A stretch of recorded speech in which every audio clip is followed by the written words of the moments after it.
As we've advanced the work of the last several months, one of the things we've done is try to critically engage the stakeholders who are so impactful to this project. This has been legislators, funders, the UNC system, as well as partners throughout this region. As we've gone through that work, we've engaged people like Senator Ralph Hayes, who's a proud alumnus of the School of Science and Math. He now serves as a state senator, and he is one of many champions we have, very fortunately, down in Raleigh, who are helping to help people understand the critical value and the return on investment the state will have from this additional funding for the project. I think the new campus in Morganton really gives us the opportunity not only to expand geographically, to begin to look at what is set in a really urban setting, what is set in a very rural setting, but it also lets us expand some of what we do academically. When you look at what's available here in Durham, very close relationships to the universities and to Research Triangle Park, but the environments that a lot of students may ultimately be working in may be very different. And this, while it's not close to the university campuses, gives us the opportunity to be closer to industries, like Google and Facebook, who have footprints very close to the campus. I'd have to say one of the things I've been most impressed by and most appreciative of throughout this entire process that I've been involved on the project is how attentive and thoughtful and engaging our team of architects and designers have been. We've spent an incredible amount of time at Duda Payne. I could probably start having mail delivered there. It's been such a second home away from home for me, and the attention that they have to the vision and the spirit that we're trying to generate on that campus just is, words can't explain it. Just recently we were there and talking through the model of the project with their entire design team, and just to hear them articulate how they've been able to massage the various elements that we have been looking for on the campus into an overall vision and identity that will borrow from the history and legacy of the site as well as our institution and blend into it modern amenities and laboratory spaces and educational opportunities for our students. So it's an incredible place to be, and as you walk the site today and start to imagine that taking shape on the campus, it's a powerful opportunity to be reminded of what's coming to Burke County and Morganton in the weeks ahead. Actually traversing through here, the relative heights of these buildings and the space between them, it has an intimacy to it that really feels good,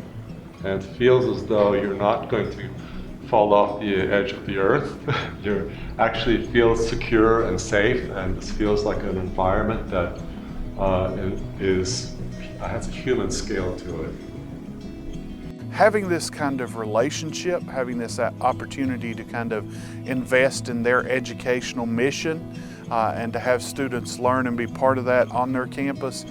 is really a big impact in what they're looking and where they want to locate. One of the most exciting things about the project over the last few weeks is the opportunity to expand this closer to the full scope of the master plan vision. And when we started to imagine this over the last several months, even as recently as earlier this spring when I was on the site with Darren Lathan, our chief architect, we recognized how impactful those additional resources were going to be to make this campus have a genuine identity and sense of place that would be powerful and palpable to the people walking around it on an everyday basis. The part that really excites me about the vision is it really reinforces this notion of a central hub of the campus where you'd have the student commons off to one side of Goodwin and this possible wellness center off to the other. That's right, and really some key aspects of the master plan were how we integrate these outdoor spaces into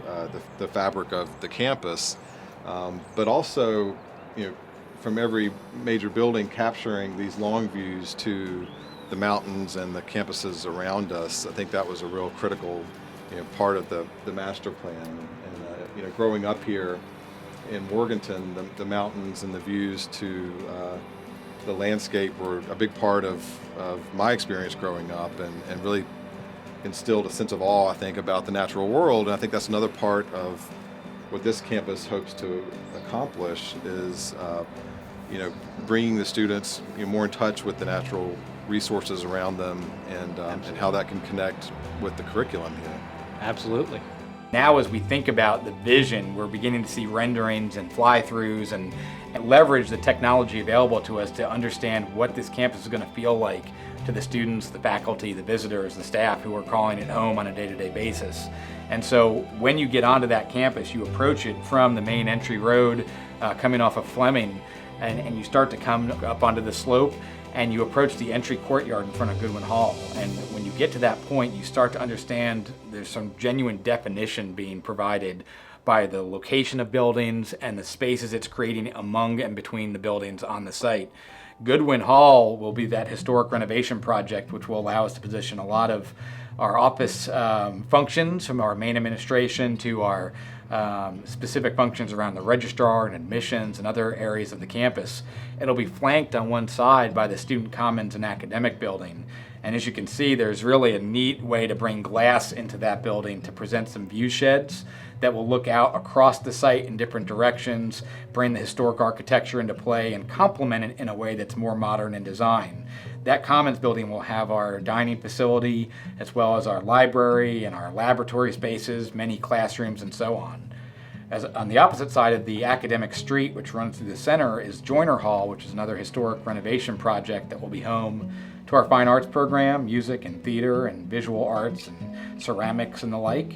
And then continuing on down that central corridor, that main academic street, you start to get the residence hall complex into view, which has a really neat external feature that is covered up, as you can see there. And above it would be the traditional dorm rooms for males and females on the two main wings of the building. And what a powerful and bucolic view you get as you emerge out of that academic street onto the main lawn here, looking out towards the historic cattle barn that's been modernized in this rendering with an external appendage to the east to allow for pre-function space. And while you can't see it in our fly-through, it really brings the South Mountains powerfully into play and provides an amazing event space and congregation space for the entire campus and the broader community, which will complement the other assets available in the educational district surrounding us, as well as throughout Morganton, Burke County, and into the Unifor region. And so again, as you get to the southern tip of the site and look back up to the northern part of the ridge, you can imagine Table Rock out there in the distance, and it's just an amazing thing to see the vision for this campus becoming more and more a reality.